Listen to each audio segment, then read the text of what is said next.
हे गोविंद, पटकन इकडे ये. ट्रॅक्टर घे आणि गहू भरायला लाव. त्या दोघा तिघांना पण घेऊन जा आणि जाता आता अतुलला पाठवून दे.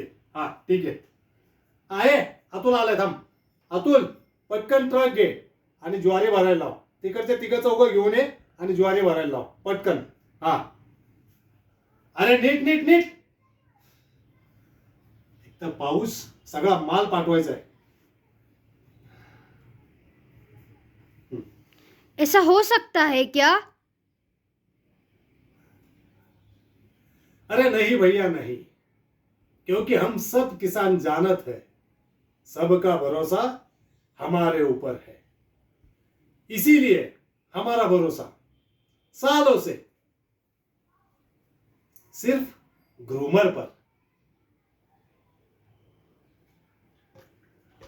चल चल चल चल पटकन. ते राहिलेली 10 पोती पण टाकून घे गव्हाची. हा, आणि ज्वारी पाठवायला भरायला माणसं इकडे पाठवून दे पटकन. चल चल चल, आवरून घ्या चला.